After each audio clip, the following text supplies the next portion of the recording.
दम। और आज इसमें चर्चा एक बड़े मुद्दे पर हम करने वाले हैं, फीस बढ़ोतरी को लेकर।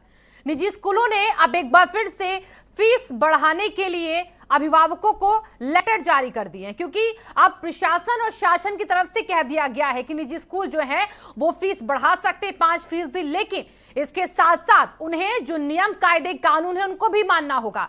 यानी कि वर्ष 2019-20 का जो शैक्षिक सत्र रहा था उसमें जो फीस रखी गई थी उसी के आधार पर अब 5% जो है वो फीस बढ़ाएंगे। तो इसी को देखते हुए, ध्यान रखते हुए निजी स्कूल जो है वो अब अभिभावकों के लिए आगे का आदेश सर्कुलेट करे। अगर किसी ने इस बात को नहीं माना, किसी निजी स्कूल ने इस बात की अवहेलना की और ज्यादा फीस वसूली, तो उस पर भी एक्शन होगा। लेकिन सवाल यह है कि बढ़ती महंगाई के बीच जहां पेट्रोल और सब्जियों के दाम बढ़ रहे हैं और ऐसे में अब फीस बढ़ोतरी भी अभिभावकों के लिए एक बड़ी चिंता बन चुकी है। सरकार ने हालांकि नया फरमान दे दिया है कि स्कूलों को फीस बढ़ाने की छूट है, लेकिन एक दायरे में रहते हुए प्राइवेट स्कूल बढ़ाएंगे फीस अपनी। 2 साल बाद ये फीस बढ़ाने के लिए कहा गया है। मंत्रालय से फीस बढ़ाने का जो फॉर्मूला है वो भी तय कर दिया गया। उसी फॉर्मूले को ध्यान में रखकर ही शैक्षणिक सत्र 2019 और 20 का आधार वर्ष मानकर अब आप 5% जो है वो फीस बढ़ोतरी कर सकते हैं। लेकिन ऐसे में जब से ये फरमान आया है सरकार का, उसके बाद से कई अभिभावक जो हैं वो परेशान नजर आ रहे हैं। कुछ लोग तो इसका विरोध भी कर रहे हैं, क्योंकि उनका कहना है कि महंगाई तेज है और ऐसे में फीस की भी एक बड़ी टीस है। अब इस बात को लेकर सरकार को लगातार विरोधी दल घेरना भी शुरू कर चुके हैं। और इसी के साथ अगर देखें तो मनीष सिसोदिया, उन्होंने ट्वीट करके यूपी गवर्नमेंट को घेरा है, निशाने पर लिया है, कहा कि निजी स्कूलों के साथ मिलकर यहां पर योगी आदित्यनाथ मनमानी जो है वो फीस वसूल रहे हैं। तो तमाम आरोप लग रहे हैं, लेकिन अपना एक अलग कहना निजी स्कूलों का है कि हमें भी स्कूलों में टीचर्स की फीस देनी होती है, मेंटेनेंस का हमें यहाँ पर चार्ज देना होता है, शिक्षकों का वेतन देना भी हमारे लिए एक बड़ी समस्या थी कोविड काल में, उसको भी हमने देखा है। और अब 2 वर्ष बाद जब समान हो रही स्थिति, तो ऐसे में फीस बढ़ाना कोई बड़ी बात नहीं है। इसी पर हम चर्चा करेंगे। हमारे साथ हमारे खास मेहमान जुड़ चुके हैं, एक एक करके उन सभी से मैं आपका सबसे पहले तारुफ करा जाती हूँ। शमशी आजाद जी बीजेपी से, बीजेपी नेता। शमशी जी, आपका बहुत बहुत स्वागत है। अभिषेक बाजपेयी जी भी हमारे साथ जुड़ चुके हैं। अभिषेक जी, आपका भी बहुत बहुत स्वागत है। और इसी के साथ शैलेंद्र तिवारी जी, नेता कांग्रेस के हैं। शैलेंद्र जी, आपका भी बहुत बहुत स्वागत है। पीके श्रीवास्तव जी, अध्यक्ष अभिभावक संघ के हैं। अभिषेक जी, आपका भी बहुत बहुत स्वागत है। डिबेट को हम शुरू करते हैं। सबसे पहले मैं आ रही हूँ पीके श्रीवास्तव जी आपके पास ही, क्योंकि आप लगातार देखिए जो अभिभावक हैं उनकी बात को आगे रखते रहे हैं और आप लगातार इसका विरोध करते रहे कि फीस अभी ना बढ़ाई जाए, महंगाई बढ़ रही है, जनता जो है वो परेशान है, अभिभावक जो है वो परेशान है। देखिए देवांशी जी, बहुत बहुत धन्यवाद जी। भारत समाचार को दिल से, हृदय से शुक्रिया कि जो अभिभावकों की समस्याएं हैं वो आए दिन प्रसारित करती हैं। और जहाँ तक फीस बढ़ाने की बात है, जो ये फीस एक्ट बनाया गया था 2018 में, ये शिक्षा माफियाओं के फेवर बनाया गया था, अभिभावकों के अहित में। क्योंकि ऑलरेडी 2008 से मैडम हम लोग फीसों के लिए आंदोलन कर रहे थे कि जो फीस ली जा रही थी वो 50% फीस अवैध वसूली जा रही थी। सरकार ने उसकी जांच नहीं की और बल्कि ये कानून बना दिया कि आप 10% हर वर्ष फीस बढ़ोतरी कर सकते हैं। और ये मद ऐसे है मैडम कि मन मानिए मोटी धनराशि वसूली जा रही है। शिक्षण शुल्क मोटी धनराशि है, वार्षिक शुल्क मोटी धनराशि, और फीस वृद्धि, कासन मनी, परिवहन शुल्क, टर्म शुल्क, डेवलपमेंट शुल्क, लाइफ शुल्क, साइंस शुल्क, कॉमर्स शुल्क, साइंस शुल्क, वार्षिक कैलेंडर शुल्क, एग्जामिनेशन शुल्क, और इसमें है जो इनके अंतिम संस्कार का भी पैसा जुड़ा हुआ है शिक्षा प्रबंधकों का इसके अंदर। और पहले यूपी सीबीएसई का गाइडलाइन से कि फीस को मद भर बताएंगे, लेकिन दिल्ली पब्लिक स्कूल ने भारत सरकार से मिल करके एक ऐसा आदेश करवा दिया कि फीस मदों को हटा दिए कर दिए, एक फीस बताने लगे हैं। तो ये सदन में बैठे हुए लोगों के स्कूल कॉलेज हैं, ये देश का दुर्भाग्य है, विडंबना है। एमपी एमएलए हैं, बाप एमपी है, बेटा एमएलए है। माननीय प्रधानमंत्री जी संबोधन करते हैं, शिक्षा माफिया, नकल माफिया, हत्या माफिया, वो संसद जी वो बगल में कुर्सी में बैठते हैं। इस तरीके से हमारे अभिभावकों का शोषण हो रहा है।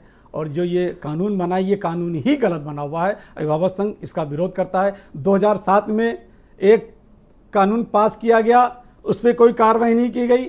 2009 में एक आदेश करा गया, ये शिक्षा माफिया जाकर के 2007 के भी आर्डर को उन्होंने हाई कोर्ट ने डबल बेंच से स्टे करा दिया। 2009 में आदेश वो भी शिक्षा माफिया जाकर हाई कोर्ट में स्टे करा दिया। आज तक उस आदेश को हाई कोर्ट ने उसको कुछ नहीं कहा। और जबकि भारत सरकार ने, प्रदेश सरकार ने एक आदेश किया कि जिनकी सैलरी तेजी से निकल रही है उनके सभी के बच्चे सरकारी स्कूल में पढ़े जाएं।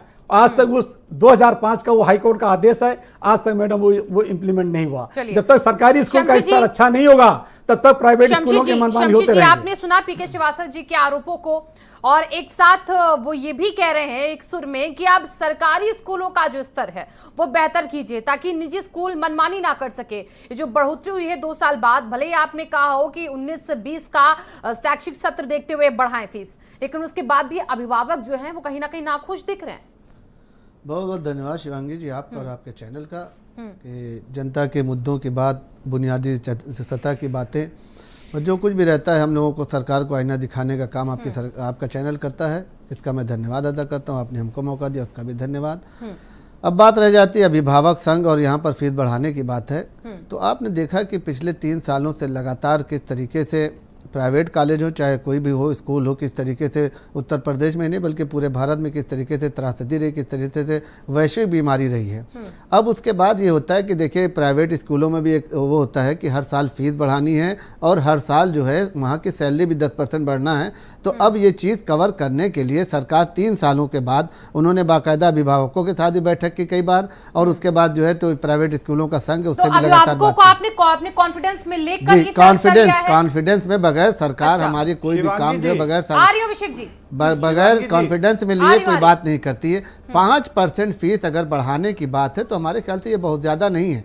5% ये हर साल बढ़ाया जाता है। ये अब इसको विपक्ष मुद्दा बना रहे हैं या अभिभावक मुद्दा बना रहे हैं, तो ये हमारे ख्याल से रेगुलर कर रहा है। पिछली सारी सरकारें 15%, 20% और 30% की बढ़ोतरी करती आई हैं, लेकिन योगी सरकार ने गरीबों का ध्यान रखते हुए, उत्तर प्रदेश की जनता का ध्यान रखते हुए जो इन्होंने ऐतिहासिक फैसला दिया, हमारी सरकार को चुना, तो उनका विश्वास बनाते हुए 5% फीस बढ़ाने के, वो भी उन्होंने कहा है कि अभिभावकों की रजामंदी के साथ ये काम किया जाए, कहीं पर भी जोर जबरदस्ती न किया जाए, कहीं पर भी ये शिकायत न मिले कि फीस न जमा करने की वजह से उनके छात्रों को बाहर किया जा रहा है या एडमिशन नहीं किया जा रहा है। तो इस बात का भी मुख्यमंत्री जी खास ख्याल रख रहे हैं और उनकी पूरी कोशिश है कि हम गरीबों का पूरा साथ दे सके और फीस स्ट्रक्चर को इस तरीके से लागू करें कि अभिभावक भी खुश रहें और कॉलेज प्रबंधन भी खुश रहे। चलिए पीके श्रीवास्तव जी, मैं चाहूंगी इस सवाल को मैं आपके पास से लेकर आऊं, क्योंकि आप कह रहे हैं कि अभिभावक जो है उन पर बोझ पड़ रहा है, आप उसकी बात हक की लगातार रखते भी रहे, आज भी अपने कुछ तथ्य सामने रखे, लेकिन शमशी जी कह रहे हैं कि हमने अभिभावकों के साथ भी बैठक करी है, हमने उनको कॉन्फिडेंस में लिया है, तब जाकर ये फैसला लिया है, यूं ही नहीं ले लिया। वो भी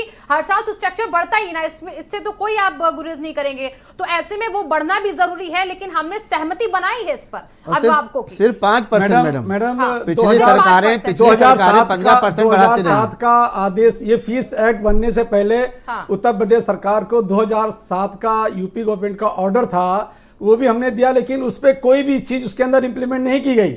जो शिक्षा माफियाओं ने, स्कूल प्रबंधकों ने जो चीजें कही वही इस एक्ट में है। इस एक्ट में कहीं भी नहीं दिया हुआ है, इस एक्ट के अंदर व्यवस्था कहीं नहीं की गई है। ये आज तक फीस बताई कोई कम की गई? 50% हम लोग 2008 से उत्तर प्रदेश सरकारों को ज्ञापन देते रहे, आज तक 50% फीस कम नहीं हुई। और प्रधानमंत्री उत्तर भारत सरकार को भी हम लोगों ने ज्ञापन दिया कि जो फीस टोटल ली जा रही है वो 50% फीस अवैध वसूली जा रही है। चलिए, तो आपका मतलब है 2008 से आप भी लड़ाई लड़ रहे हैं? यस मैडम, आज की बात नहीं है। हम पे रूलिंग पार्टी मुझसे नाराज ना हो, उनके भी बच्चे पढ़ते होंगे, माननीय मुख्यमंत्री के नाती पोते और उनके रिश्तेदार पढ़ते हैं, वो भी गरीब होंगे। सब पर आरोप लग रहा है। अभिषेक जी, सुना आपने पीके जी क्या कह रहे हैं? अगर बीजेपी पर उनके आरोप है तो पिछली सरकारों पर भी आरोप है, बाकायदा 2008 से वो लड़ाई लड़ रहे हैं, कह रहे जितनी भी सरकार है सबको हमने ज्ञापन दिया, किसी ने भी कोई काम नहीं किया। आपकी भी सरकार इस बीच में आई 12 से 17, आपने भी कोई काम नहीं किया। किसी पार्टी ने सर नहीं, शिवांगी जी दूसरा टर्म सरकार का चल रहा है और अभी भी आप पुरानी सरकार को लेकर के बैठी हुई हैं। मैं नहीं, पीके जी कह रहे हैं, वो कह रहे हैं कि मैं 2008 से बात को उठा रहा हूं। सुन लीजिए शिवांगी जी, मेरी बात खत्म हो जा दीजिए, मेरी बात खत्म हो जा दीजिए जी, बोलिए। नहीं, मेरी बात खत्म हो जाए, उनकी बात का भी जवाब दूंगा, लेकिन जैसा कि अभी हमारे मित्र बड़ी बड़ी बातें कह रहे थे, तो हमारे यहाँ कहते हैं, उत्तर प्रदेश में कहावत कहते हैं, सैया भाई कोतवाल तो डर काहे का। कितने सारे अभी ये कोविड काल के पीरियड की बातें बता रहे थे हमारे मित्र। सबसे बड़ी चीज आप इस बात को समझिए कि जिस कोविड काल के पीरियड की बात बता रहे थे, कितने लोगों के रोजगार खत्म हो गए, कितने लोगों ने अपनी जॉब आपने सेक्टर्स में बात जॉब हमारे खो सुनी, दी, हम उसके कितने लोग पीरियड के की बात व्यापार नहीं कर बंद रहे हो थे। गए। और आपने 5 से तकरीबन 10% की जो फीस वृद्धि की हुई है, या बहुत अच्छी बात आपने की है। ये जनता के साथ आपने ये बताया है कि ये जनता ने जो आपको इनाम दिया है, आशीर्वाद दिया है, तो आपने उसके आशीर्वाद का ये फल उसको दिया है। नंबर एक बात। नंबर दूसरी चीज, क्योंकि इनके अपने पेट भरे हैं तो इसलिए इनको दूसरे से कोई मतलब नहीं है। वो व्यक्ति जिसके पास जॉब नहीं रहेगी, आज वो अपने बच्चों की फीस कहां से भरेगा? वो व्यक्ति जिसका व्यापार ठप हो गया, मार्केट में डिमांड नहीं है, वो रोजी रोटी का इंतजाम नहीं कर पा रहा, वो फीस कहां से देगा? महंगाई आप देख रहे हैं कि 450 रुपए वाला सिलेंडर आज 1000 रुपए में है। वो अपने परिवार की रोजी रोटी का इंतजाम करेगा कि बच्चे की फीस देगा? वो व्यक्ति जो आज पेट्रोल भराता है कि ताकि किसी तरीके से रिक्शा भाड़ा करके हम अपने परिवार की जीविका के लिए प्रबंध कर सके, वो व्यक्ति फीस कहां से देगा? एक बार आपको सोचना चाहिए था। जिस कोविड काल की आप बात कर रहे थे, जहां पे आपने 5 से 10% फीस वृद्धि की हुई है, वहां पे लोगों को ऑनलाइन के नाम पे बाकायदा टीचरों को फीस दी गई, उनके ट्रांसपोर्टेशन की फीसें उनसे ली गई। और उसके बावजूद आज के समय में आप देख रहे हैं कि अभी यहां पे जनता अपनी चीजों से उभर भी नहीं पाई है, महंगाई से उभर भी नहीं पाई है। आपने उसको एक और बढ़िया फल उसको दिया हुआ है आशीर्वाद के रूप में कि आपने फीस वृद्धि भी कर दी है। कहां से करेगी जनता प्रबंध? आपने इसके बारे में कभी सोचा? नहीं सोचा। आपने जब आप इसके बारे में नहीं सोचते हैं, जो युवा बाकायदा जा करके आपसे रोजगार मांगते हैं, वन विभाग की भर्तियों के सिपाही आपसे रोजगार मांगते हैं, 2016 के बाकायदा आप देखिए कि कंप्यूटर ऑपरेटर हो गया, कितने सारे कनिष्ठ लिपि के हो गए, आपसे रोजगार मांगते, जो कि जिनकी भर्तियां कोर्ट में भी नहीं अटकी हुई थी। आपने उनके लिए कुछ नहीं किया, तो बाकी लोगों के लिए आप क्या करेंगे? आपके हाथ में कोई चीज रह नहीं गई है, आप निरंकुश शासन चला रहे हैं इस समय। चलिए अभिषेक जी, जो आपके सवाल है मैं उनसे शमशेर जी से उनके जवाब लेती हूं। शमशेर जी, अभिषेक जी कह रहे हैं कि देखिए महंगाई बढ़ रही है। नहीं, एक चीज मैं और जोड़ना चाहता हूं शिवांगी जी, मैं एक चीज और जोड़ना चाहता हूं। शिवांगी जी, मैं एक चीज ये जोड़ना चाहता हूं। मैं आज बुंदेलखंड में हूं। बुंदेलखंड में सरकार ने योजना दी कि हर घर नल की योजना। आप गरौठा में देख लीजिए, पाइपलाइनें पड़ी हुई है, 9000 करोड़ के आसपास का प्रोजेक्ट है, पाइपलाइनें सड़कों पे पड़ी हुई हैं। जिस जगह मैं मेन झांसी में बैठा हूं, झांसी में यहां पे तकरीबन 1 सप्ताह से पानी नहीं आ रहा है। अभिषेक जी की बातों को सुना आपने, लेकिन शमशेर इनको जी, जनता से वो क्या आपका मतलब है? निशाना ये तो साध ही रहे हैं कि फीस बढ़ोतरी जो हो रही है, इस बीच महंगाई भी बढ़ रही है, लोगों के कोविड काल में जॉब्स भी चले गए, बेरोजगारी को भी वहां पर एक मुद्दा बनाकर ये देखा जा सकता है कि अभिभावक कैसे करे आगे काम। कई लोगों की जॉब्स चली गई हैं, तो ऐसे में एक नई टेंशन मिल गई है महंगाई के साथ साथ। आपकी योजनाओं का जिक्र भी वो कर रहे हैं। देखिए, हमने पहले ही बताया कि हमने जो है शिक्षा का स्तर बढ़ाने के लिए यहाँ पर काम किया है, और हमने सरकारी स्कूलों का स्तर भी सुधारने का काम किया है। तो इस वजह से जो है सरकारी स्कूलों में भी इस बार एडमिशन काफ़ी संख्या में हो, ये भी हमारे ख्याल से एक रिकॉर्ड तोड़ रहेगा। हमारे पास आंकड़ा नहीं है, मैं जल्द आपको आंकड़ा ला कर दूंगा कि इस बार सरकारी स्कूलों में भी अभिभावकों ने अपने बच्चों के एडमिशन कराए हैं। अब हो जाती है प्राइवेट वाली बात हो जाती है, तो यहाँ पर भी जो टीचर हैं, जो वहाँ के स्टाफ हैं, उनको भी चाहिए होती है कि उनकी भी तनख्वाह बढ़े, उनका भी परिवार उससे चल रहा होता है। इसी वजह से हमने टीचरों के भी एसोसिएशन से बात की, अभिभावकों से भी बात की, और कॉलेज संचालन समिति, प्रबंधन समिति से भी बात की। सारे संगठनों से बात करने के बाद सामंजस्य बनाकर बीच का हमने ये रास्ता निकाला कि बहुत छोटे पैमाने पर, जिससे टीचर भी खुश रहे, अभिभावक भी खुश रहे, और कॉलेज प्रबंधन भी खुश रहे, किसी को कोई बड़ा मुद्दा न मिले। क्योंकि हमने नई सरकार बनाई है, और हमने जो 100 दिन का लक्ष्य रखा है, उस चीज को भी हमने इसमें रखा है कि कहीं पर भी जनता के साथ समाजवादी पार्टी जैसा विश्वासघात नहीं किया जाए। भाजपा जो है वो सबके हितों का ख्याल रखती है, और इसलिए बहुत ही मामूली स्तर पर 5% हमारे ख्याल से बहुत ज्यादा फीस नहीं होती है। तो 5% की वृद्धि अगर सरकार करे तो उसके साथ आपको बहुत सी सुविधाएं भी दे रही है। आप अपने बच्चों को अभिषेक जी आपके पास आती हूँ मैं, 2 मेहमान और हमारे बीच में, पहले उनसे डिबेट को ओपन कर लूं। और सब्र नहीं आ रही हूँ अभिषेक जी, आ रही हूँ आपके पास। अब मैं चलती हूँ शैलेंद्र तिवारी जी के पास। शैलेंद्र जी, देखिए बार बार शमशेर जी इस बात का हवाला दे रहे कि जो हमने फीस बढ़ाई है, इस पर जितना घमासान आप लोग मचा रहे हैं, जो विपक्ष कह रहा है, जो ट्वीट किए जा रहे हैं, जो अभिभावक संघ कह रहे हैं, यहाँ पर पीके श्रीवास्तव जी जो कह रहे हैं, इन बातों से इतर ये बात वो कह रहे हैं कि हमने अभिभावकों से बातचीत की है, बाकायदा उनके साथ एक सहमति बनाई, बहुत ही कम हम अगर देखें तो फीस का दायरा जो हम बढ़ाने को लेकर हम आगे बढ़े हैं, यानी कि सिर्फ 5%, उसके बाद अब दिक्कत क्यों हो रही है? कौन सा एक धड़ा जो दिक्कत करने लग गया है फिर? देखिए, इस सरकार का जो ढुलमुल रवैया है, पिछले साल कोरोना के समय में कितना अभिभावक परेशान रहा, तो इनसे मदद की उम्मीद तो क्या ही करना है। वो कह रहे हैं हमने इसीलिए 2 साल तक फीस ही नहीं बढ़ाई क्योंकि कोविड काल था। अरे सुन तो लीजिए, 2 साल तक फीस नहीं बढ़ाई तो कोई एहसान नहीं किया। 2 साल तक बच्चे स्कूल गए भी नहीं, ऑनलाइन पढ़ाई है, टीचरों को तनख्वाह नहीं मिली है, ये सब बातें सारी। देखिए, प्रैक्टिकल बातों में और बोलने में बड़ा अंतर है, जमीन पे कहीं कुछ है नहीं। आप इस बात को समझने का प्रयास कीजिए। केंद्र सरकार ने 2013 में शिक्षा पर एक जो है वो शिक्षा के अधिकार कानून बनाया। उस कानून का अभी तक जो है कोई उपयोग नहीं हो रहा है। उस कानून पे कोई भी कार्रवाई नहीं हो रही है। आधार कार्ड सरकार लाई, उस पे आधार कार्ड में आप लगातार निरंतर अपनी वाहवाही कर रहे हैं, लेकिन शिक्षा के अधिकार पर कोई कानून आपने नहीं बनाया है। और आप बता रहे हो आज की तारीख में फीस हमने नहीं बढ़ाई है, आप हम फीस बढ़ा रहे हैं, क्या मतलब है? और आप ये भी कह रहे हो कि हमने जो है अभिभावकों से बैठ के बात की है। अरे 1 करोड़ लोग हैं लखनऊ शहर में, किससे बात की आपने? राजधानी में 23 करोड़ लोग हैं, कहाँ बात की है आपने? कोई मानक होना चाहिए ना फीस का, कोई क्राइटेरिया होना चाहिए। आप फीस बढ़ाओगे, अपने यहाँ मास्टरों की तनख्वाह कम करोगे, बच्चों को जो है क्लास में अटेंड नहीं कराओगे, फीस बढ़ानी है आपको। अरे भाई कोई क्राइटेरिया बना लो। क्या शिक्षा माफिया बन गए हो? क्राइटेरिया देखिए शैलेंद्र जी, क्राइटेरिया का जिक्र अगर करते हैं तो कल भी हमने इसको लेकर चर्चा की थी, फीस बढ़ोतरी को लेकर ही। उसमें देखिए ये कहा गया था कि हमने जो फीस बढ़ाई वो नवीनतम उपभोक्ता मूल्य सूचकांक को ध्यान में रखते हुए बढ़ाई है, ताकि हर एक चीज को हम देखें कितनी फीस बढ़नी चाहिए। तो वो तो बार ये हवाला कर रहे हैं, वो कह रहे हैं हम सारी चीजें देख रहे हैं। हम शिकायतों को लेकर भी यहाँ पर एक ऑप्शन दे रहे हैं कि अगर किसी को दिक्कत है, अगर किसी को कोई भी परेशानी है तो अपनी शिकायत भी कर सकता है ऑनलाइन। मैं आऊंगी आपके पास, मैं चलती हूँ यहाँ पर प्रोफेसर अखंड प्रताप सिंह जी के पास। पूरी बात आने दीजिए जी, पूरी बात आने दीजिए। शैलेंद्र जी देखिए, आपने जो बातें कही मैं उनका जवाब लूंगी अभी शमशी जी से। आपने जो बातें कही उनका जवाब ले रही हूँ मैं, क्योंकि अभी देखिए पहले डिबेट को ओपन कर लेते हैं हम। शिक्षाविद भी हमारे बीच में है, मैं उनके पास चलती हूँ, मैं फिर आऊंगी आपके पास। प्रोफेसर अखंड प्रताप सिंह जी, स्वागत है आपका इस चर्चा में। आप एक शिक्षाविद हैं और आप सुन रहे हैं अभिभावकों की क्या दिक्कतें हैं।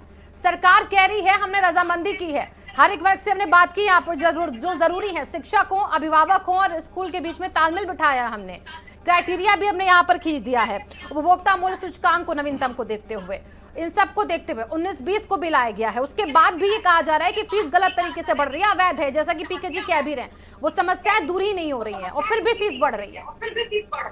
देखिए शिवांगी जी, ये जो फीस बढ़ने का जो सरकार ने आदेश दिया है, ये जो बच्चों के पेरेंट्स हैं उनके ऊपर काफ़ी प्रभाव पड़ रहा है। वो पड़ेगा, क्यों पड़ेगा कि अभी तो फीस बढ़ी है, उसके बाद अभी ट्रांसपोर्टेशन पे बढ़ेगा, उसके बाद वो बच्चा कोचिंग करेगा तो वहाँ बढ़ेगा। तो ये फीस यहीं से बढ़ने से लेके और कोचिंग तक, क्योंकि देखिए हर जगह बच्चा पढ़ने जा रहा है तो कोचिंग भी कर रहा है, साथ में ट्यूशन भी कर रहा है, तो जोर प्रेशर तो पड़ेगा ही पेरेंट्स के ऊपर। इधर देखिए काफ़ी महंगाई भी बढ़ रही है, तो इन सब चीज़ों को इसमें सरकार को ये करना चाहिए कि कम से कम अपना गवर्नमेंट का स्टेक 50% कॉलेजों का रखना चाहिए, सरकार ग्रांट एंड एडेड का। इनको अगर ग्रांट एंड एडेड का रखते, और वैसे एक मैं और आपको बताऊं कि यहाँ जो बच्चे जो पढ़ रहे हैं प्राइवेट में, वो समाज कल्याण से 50-60% फीस लेते हैं, जो कि जो सोशल वेलफेयर डिपार्टमेंट है वो बच्चों को फीस देता है, जनरल को भी देता है, एससी को भी देता है, ओबीसी को भी देता है। तो जो फीस बढ़ोतरी का जो है वो हमारी जो बच्चे हैं वो 50 या 40% पे ही प्रेशर आएगा। परंतु हम ये चाहते हैं कि जो फीस बढ़ोतरी हो रही है तो उसके हिसाब से हमें क्वालिटी एजुकेशन भी चाहिए, क्वालिटी इंफ्रास्ट्रक्चर भी चाहिए। अब आप देखिए रूरल में आप जाइए, कोई भी इंटर कॉलेज देख लीजिए, वहाँ पर लैट्रिन बाथरूम वॉशरूम तक नहीं है, इंफ्रास्ट्रक्चर नहीं है, लैब नहीं है। तो इसके लिए सरकार को कुछ पहल करनी चाहिए कुछ, क्योंकि मैंने बहुत सारे इंटर कॉलेज देखे जहाँ अंडर 100 स्टूडेंट हैं, 100-200 स्टूडेंट हैं, वहाँ जो टीचर हैं वो बेचारे 5-5, 10-10 हज़ार रुपये सैलरी पे जॉब कर रहे हैं। अब ऐसी स्थिति में अभी आपने देखा कि पेपर आउट हो गया, तो क्यों ये इस तरह की घटनाएं घटित होती हैं। तो सरकार को एक शिकंजा भी कसना चाहिए कि भाई आप लोग क्या सैलरी दे रहे हैं, क्या कर रहे हैं, और अपना स्टेक इसमें गवर्नमेंट में बढ़ाना चाहिए कि जितने भी अभी हमारा मेरे ख्याल से 30-40% ही गवर्नमेंट इंटर कॉलेज हैं। जूनियर तो हमारा बहुत बड़ा स्टेक है, परंतु 10+2 तक का स्टेक बहुत कम है। इसको इनको बढ़ाना चाहिए और जितने भी जो अच्छे कॉलेज हैं उनको अपने अंडर में लेके और अपने टीचर बढ़ाने चाहिए। अभी देखिए, अभी मेरे ख्याल से 25-26 हज़ार टीचर अभी इन लोगों ने भर्ती किए। तो अभी ये बता रहे थे जो शमशाद जी हैं, शमशी जी बता रहे थे कि साहब हमारे सरकारी स्कूलों की संख्या बढ़ी है। सरकारी स्कूलों की संख्या बढ़ेगी, आप टीचर देंगे, आप लैब देंगे, लाइब्रेरी देंगे, बच्चों को सुविधा देंगे तो ऑटोमेटिक बढ़ेगी। क्यों हम लोग राजकीय इंटर कॉलेज में एडमिशन के लिए जाते थे, मुश्किल से एडमिशन होता था। आज स्थिति क्या है कि वहाँ की बिल्डिंग टूटी पड़ी है, टॉयलेट करने के लिए टॉयलेट नहीं है, पानी पीने के लिए पानी नहीं है। तो इस तरह की जो सुविधाएं हैं और जो टीचर क्वालिटी टीचर हैं उनकी जो भर्ती हो रही है, अभी भी मैंने सुना है सरकार भर्ती करने जा रही है। बहुत सारी जो 100 दिन का एजेंडा है उसमें मैंने पढ़ा था कि अभी भर्ती कर रही है। तो गवर्नमेंट इसमें भर्ती अगर कर दे और थोड़े से 50% अपना स्टेक कर दे कॉलेजों में, इंटर कॉलेजों में 10+2 के, तो ये क्वालिटी एजुकेशन भी आएगी। और शमशी जी देखिए, आप अभिभावक पे कोई खर्च भी नहीं पड़ेगा। पीके श्रीवास्तव जी की भी बात को आपने सुना, उनकी जो समस्या है वो भी आपने देखी, और देखिए शिक्षाविद की क्या समस्या है वो भी आप सुन रहे हैं। आप अगर फीस कह रहे हैं अगर आप बढ़ा रहे तो जरा ये क्रॉस चेक कीजिए आप कि सुविधाएं वहां पर उतनी अच्छी मिल रही है कि नहीं मिल रही है। गलत तरीके से, अवैध तरीके से फीस तो नहीं वसूली जा रही है। जो 50% अवैध तरीके से बोल रहे हैं पीकेजी की फीस वसूली जा रही है। और इसके साथ साथ जो टीचर्स की भर्ती है उस पर भी जोर दीजिए, उनकी सैलरी भी बढ़ाइए। फीस बढ़ाने के साथ साथ सब कुछ ओवरऑल ओके कर दीजिए आप। देखिए, सरकार जो है ये पीके जी और ये क्या कहते हैं कि अखंड जी या और किसी एक आदमी के चलाने से सरकार नहीं चलती। सरकार का एक पूरा क्राइटेरिया होता है। सरकार कोई भी फैसला लेती है तो जिन जिन पर उसका असर पड़ने वाला होता है सबको अपनी सहमति से, सबको विश्वास में लेने के बाद ही कोई काम करती है। हमारी सरकार का हमेशा ये एजेंडा रहा है कि हम जनता के विश्वास को हमेशा बरकरार रखें, जनता का साथ दें, क्योंकि हमारी सरकार का सबसे मेन फोकस जो होता है वो गरीबों पर होता है। और गरीबों के लिए हमने बहुत सी योजनाएं भी शुरू की हैं, हम फ्री शिक्षा भी दे रहे हैं। और विपक्ष का ये काम है कि अगर कोई सरकार अच्छा काम कर रही है तो उसको प्रोत्साहन करें, उसका उत्साहवर्धन भी करें। ये सिर्फ हमेशा कमी निकालने वाला काम। और ये हमारे बैठे हुए अभिभावक संघ के अध्यक्ष जो हैं, मैं इनका पूरा सम्मान करता हूं, लेकिन ये बता रहे हैं कि 2008 से, तो 2008 से सही कह रहे हैं कि 2008 से इन्होंने जो एक बीड़ा उठाया है सरकारों के खिलाफ, ये उसमें पूरी तरीके से धराशायी रहे और उनके ऊपर बहुत से इन्होंने बताया कि हमारे पर बहुत से कारनामे भी किए गए, हमको दबाया भी गया। लेकिन मैं इनसे पूछना चाहता हूँ, क्या भारतीय जनता पार्टी में इनके साथ किसी नेता ने इनके साथ बदसलूकी की, प्रशासन के किसी अधिकारी ने इनके साथ बदसलूकी की? ऐसा कहीं नहीं, हम पूरा मौका देते हैं। लेकिन बात वही है कि जो हर साल 10% बढ़ता है, 3 साल के बाद अगर 5% बढ़ाने का हमने काम किया है तो ये जनता के लिए। और ये फीस अवैध है, पहले इस पे काम कीजिए ना, बात तो समझिए। एक बात हमारी, ये जो एक्ट बना है ये 50% फीस ऑलरेडी एग्जिट कर रही है, नहीं ये अवैध है। हमारी बात समझिए ना, आप समझ ही नहीं पा रहे। जो एक्ट बनाया गया है 18 में एक्ट जो बना है वो शिक्षा माफियाओं के फेवर बनाया गया है। अवैध है क्या है? हम यहाँ पर बैठे हुए हैं जो 5% फीस शिक्षा माफियाओं ने मिल करके सरकार ने बनाया। शिक्षा माफिया जो हो, जो आपको लग रहा है तो आप उनके खिलाफ केस करिए। योगी जी सरकार केस करे जाकर के, सरकार हमने बनाई है, सरकार हमको चुन के भेजा है। आप 2007 में आदेश हुआ, 2009 में आदेश हुआ, डबल बेंच पे स्टे सरकार ने इस पे क्या कार्रवाई किया? आप जगा रहे। हमने बहुत से शिक्षा माफियाओं को जो है गिरफ्तार भी किया, बहुत से स्कूल कॉलेजों को बंद भी कराया। अरे लखनऊ में ऐसे शिक्षा माफिया है जो पैजामा चलते थे, हटा हुआ पैजामा था। आज 10 बिल्डिंग है स्कूल माफिया की। वो MLA है, मैं लखनऊ में पैदा हुआ हूँ, मैं सब जानता हूँ शिक्षा माफियाओं का। फटा हुआ पैजामा पहनते थे, साइकिल चलते थे। नहीं, ये कोई बात थोड़ी हुई कि फटा हुआ पैजामा पहनते थे तो आज 20 स्कूल के मालिक हैं वो, कहाँ से कहाँ तरक्की कर लिया? हमारा पेरेंट्स का पैसा है, ये कोई बात नहीं। यस आप उस पर कार्रवाई नहीं कर रहे हैं, किसी भी सरकार ने कार्रवाई नहीं किया। 50% फीस अवैध वसूली जा रही है। सरकार ने अवैध के खिलाफ एक अभियान चलाया है, जो रद्दी बेचता था, जो रद्दी बेचता था मंत्री, आज उसके स्कूल चल रहा है जो रद्दी बेचता था लखनऊ के अंदर। नहीं, ये फिर वही बात है। आप ये कौन कह रहे हैं कि रद्दी बेचता था? तो आज जो शिक्षा मंत्री है, भारत सरकार में बड़े बड़े मुख्यमंत्री है, भारत सरकार के अंदर भी जान जो उनके स्कूल कॉलेज चल रहे हैं प्राइवेट, शमशी जी, पीके जी का ये सवाल इससे ये मतलब है 50% फीस अवैध वसूली आई, जो समझिए आप मैं क्या स्कूल करूं? जो सरकार को हमने ज्ञापन दिया, जो लेटर लिखा, निजी स्कूल लेकिन है इस वो पे कोई यहाँ पर कार्रवाई नहीं। अलग अलग सुविधाओं के नाम पर पैसे वसूल 2009 रहे का हैं। हाई कोर्ट का आदेश लेवल पे स्टे पड़ा हुआ है। शमशी 7 जी, और 9 ये देखिए हाई कोर्ट का आदेश है। पीके जी कह रहे हैं जो निजी स्कूलों में अलग अलग सुविधाओं के जी। नाम पर जो फीस Yes, वसूल वो है अवैध गलत तरीके 50% से, उस पर भी आप ध्यान दीजिए। 50% फीस अभिषेक जी, अवैध आपका है, सवाल और आपने 10% फिर आपने उनको बढ़ाने के लिए आदेश कर दिया। ठीक है। What is this? Abhishek ji बोलिए। देखिए शिवांगी जी शिवांगी जी, जी। हमारे बड़े भाई जो बात बोल रहे हैं बिल्कुल ठीक बात है, मैं उनको कष्ट को समझ सकता हूं, लेकिन इस बात ये को मेरा समझना कष्ट नहीं है चाहिए, अभिषेक जी, ये शमशी भाई को 90 करोड़ कि जो अभिभावक फीस जो छात्रों बता का ये रहे दर्द हैं, है। दिस इज कि- नॉट माय मेरा दर्द है। सुन तो लीजिए जी, जी। सर, सुन तो लीजिए। ठीक नहीं, मैं समझ रहा हूं, मैं आपकी बात का सम्मान करता हूं, मैं आपकी बात को ही आगे रख रहा हूं। मेरा दर्द नहीं है, आज के ये समय आपका में दर्द है। जो फीस वृद्धि आपकी हो रही है, मिसेज आप समझे, आपकी मिसेज का दर्द है ये। नहीं बिल्कुल, मैं नहीं आपका नहीं मेरे भी बच्चा है, मेरा भी Yes. बच्चा पढ़ रहा है, तो मैं Yes. बिल्कुल उससे पीड़ित हूं, तो मैं समझ सकता हूं इस बात को। Yes. मैं आपकी बात से बिल्कुल इत्तेफाक रखता हूं, बिल्कुल सहमत हूं आपकी बात से। देखिए शिवांगी जी, जब आप जी। बच्चे के एडमिशन के लिए जाते हैं तो फॉर्म का फीस अलग होता है, एडमिशन फीस अलग होते हैं, उसके बाद फिर ड्रेस फीस अलग होते हैं, एक्टिविटीज फीस अलग होती हैं, कभी फिर फ्रूट डे आता है। लेते हैं। तो इस तरीके से अगर फीस कहे तो तकरीबन 6 से 7 हजार रुपए फीस ऐसे ही आ जाते हैं छोटे। मैं उस क्लास की बात करूं जिसमें केजी नर्सरी की बात करता हूं मैं बाकी अभी first second class third class की बात नहीं कर रहा हूं मैं। लेकिन इस चीज को समझिए, दर्द इस चीज का है जैसा।